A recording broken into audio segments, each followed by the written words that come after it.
Assalamualaikum warahmatullahi wabarakatuh. Perkenalkan, nama saya Maulidia Yuni Syafira Hafiz. Saya dari kelas 4D, Prodi Gizi, Fakultas Psikologi dan Kesehatan, UIN Wali Songo Semarang. Nah, pada video kali ini, saya akan menyampaikan salah satu materi dari teknologi pangan, yaitu pengasapan. Nah, sebelum kita membahas salah satu teknologi pangan, yaitu proses pengawetan, saya akan menjelaskan kepada kalian semua apa sih teknologi pangan itu dan apa saja manfaatnya dalam kehidupan kita sehari-hari.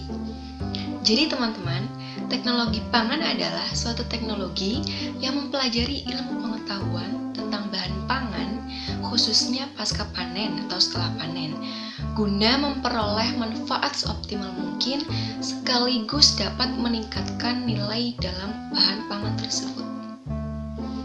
Dalam teknologi pangan dipelajari sifat fisis, mikrobiologis, dan kimia dari bahan pangan serta proses yang mengolah bahan pangan tersebut. Spesialisnya beragam, di antaranya ada pemrosesan, pengawetan, penyimpanan, dan sebagainya. Indonesia merupakan negara maritim yang sebagian besar wilayahnya merupakan wilayah perairan. Luas daratannya lebih kecil dibandingkan dengan luas perairannya. Bahkan Indonesia masuk dalam kategori dengan negara laut terluas di dunia. Sehingga Indonesia menghasilkan banyak hasil laut seperti ikan. Seperti yang kita tahu, ikan merupakan salah satu sumber makanan yang kaya akan zat gizi proteinnya. Selain itu, ikan juga memiliki unsur organik dan anorganik yang tentunya baik bagi tubuh manusia. Semua jenis ikan mudah mengalami pembusukan setelah ditangkap dan mati. Oleh sebab itu, perlu penanganan yang baik dan tepat agar ikan tetap layak untuk dikonsumsi dan tidak hilang zat gizi pada ikan tersebut. Jadi, menurut pengertian, pengasapan adalah cara pengolahan atau pengawetan dengan memanfaatkan kombinasi perlakuan pengeringan dengan pemberian senyawa kimia alami yang dihasilkan dari pembakaran bahan bakar alami. Pengasapan dapat memberikan manfaat diantaranya menghambat oksidasi lemak pada bahan pangan, memberikan daya awet, dan memberikan warna dan aroma yang khas. Ada beberapa bahan bakar tradisional yang biasa digunakan dalam proses pengasapan, di antaranya kayu bakar, serabut kelapa, tempurung kelapa, dan bonggol jagung. Adapun beberapa faktor yang dapat mempengaruhi proses pengasapan. Yang pertama, mutu dan volume asap. Dua hal ini tergantung pada bahan bakar yang digunakan dalam proses pengasapan. Yang kedua, suhu dan kelembapan. Dalam proses pengasapan ini, membutuhkan ruangan yang memiliki suhu dan kelembapan yang rendah. Dan yang ketiga, sirkulasi udara dalam ruang pengasapan. Pada proses pengasapan, dibutuhkan adanya sirkulasi udara yang baik di dalam ruangan pengasapan. Secara umum, proses pengasapan ini dilakukan dengan 4 cara atau 4 tahap. Yang pertama yaitu penggaraman. Tahap ini dilakukan karena dapat memberikan banyak keuntungan. Di antaranya yang pertama dapat membuat daging ikan menjadi lebih padat. Yang kedua, pertumbuhan bakteri dapat dihambat. Dan yang ketiga dan yang paling penting adalah dapat memberikan rasa pada ikan menjadi lebih enak. Yang kedua adalah pengeringan. Proses pengeringan yang terjadi ini memungkinkan lapisan permukaan daging ikan menyerap asap. Dan yang ketiga adalah pemanasan.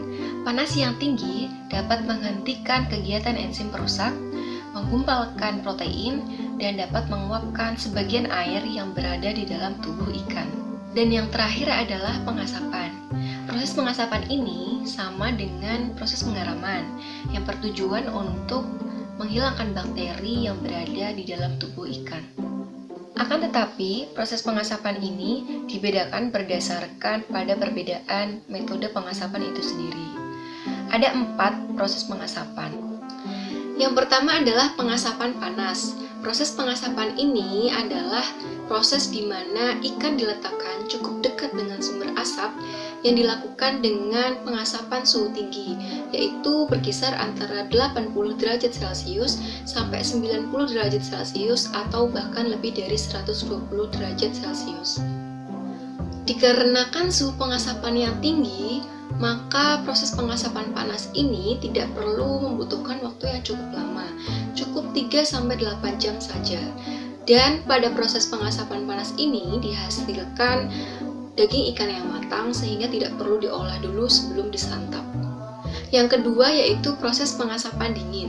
Proses pengasapan dingin adalah proses di mana ikan yang akan diasap diletakkan agak cukup jauh dari sumber asap yang dilakukan dengan suhu rendah, yaitu suhu ruangan atau tidak lebih dari 50 derajat Celcius, yaitu berkisar antara 40-50 derajat Celcius, yang dilakukan dengan waktu yang cukup lama, yaitu 4-6 minggu. Hal ini dimaksudkan agar daging yang diasap tidak menjadi matang atau masak, sehingga masih tergolong dalam daging yang setengah matang, dan untuk disajikan atau disantap perlu pengolahan terlebih dahulu. Yang ketiga adalah pengasapan listrik. Teknik pengasapan ini menggunakan tegangan listrik bertenaga tinggi, yaitu mencapai 40.000 volt. Ikan diasap dengan asap hasil pembakaran dari serbuk gergaji yang dilewatkan di medan listrik bertegangan tinggi. Nah, yang terakhir adalah pengasapan liquid. Secara umum, pengasapan liquid ini memang jarang dilakukan di Indonesia. Dan teknik dari pengasapan ini adalah dengan mencelupkan ikan yang akan diasap ke dalam larutan asap atau asap liquid. Asam liquid ini adalah asam cuka atau vinegar dari kayu yang diperoleh dari destilasi kering terhadap kayu.